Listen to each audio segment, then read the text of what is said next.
All right, so this is a Do it close. DeWalt saw. All right, and what we're going to do here is we're going to switch the blade on it, and this is how you do it. You can see there's a guard on it here. The guard has to be pulled up, and as you can see, we've got the saw in an upward position. I think you do that by, so there's a little thing here that you push in, and that locks it down, and then if you push it again or pull it, it comes up. Yeah. So this But the same thing, if someone's going to be using this saw, they're going to have to know how to do this beforehand. right. So if Google so that's the lock, how to operate your saw. and that's an unlock. Okay, so that's good. So now we've got to get this blade on here. So how do we do that? First we got to pull up this guard, right? And you want me to hold the guard? And he's going to come up. He's going to put a little pin in here. He's going to twist it, and that's going to loosen. There's two of them, as you can see. This tool comes with the saw. So this is a little bit more than the skill saw that we did. It's much more, apparently this whole thing is going to come off. You want me to hold it back here? So what we're doing is, it looks like we're taking the guard completely off. No, we're just taking the screw off.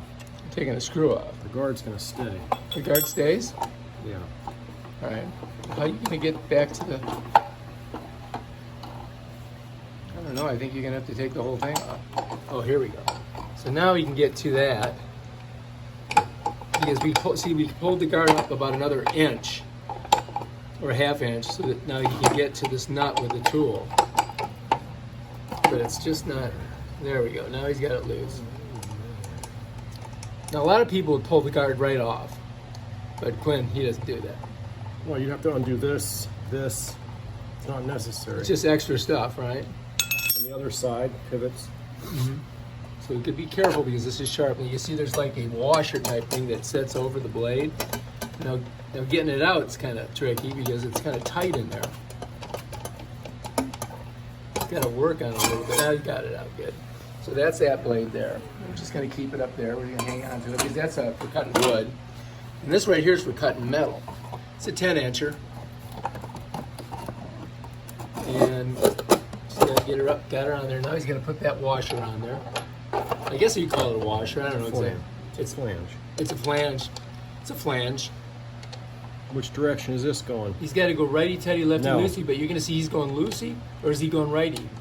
You always go the opposite with a saw. So you go the opposite with a saw. That's the important. blade. Remember that on the blade. Except a circular saw, Except for a circular saw. for the most part. Okay.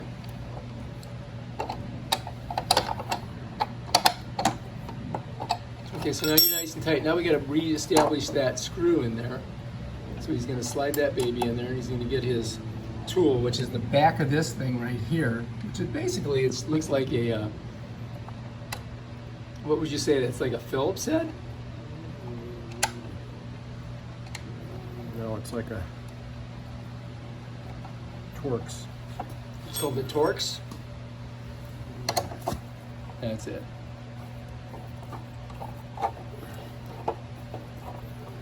Let that drop down. Let it drop.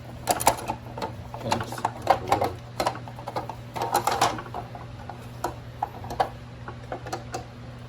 It's got to get a little tighter so that guard's on there good, right?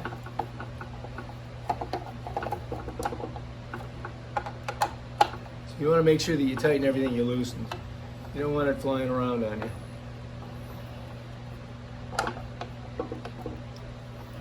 And what would you call this? A DeWalt table saw? No. It's a portable saw for sure. Miter saw. It's a miter saw. Oh, because you can do angles on it, right? And that's where you put that tool so you don't lose it. Put it right back in there and you're good.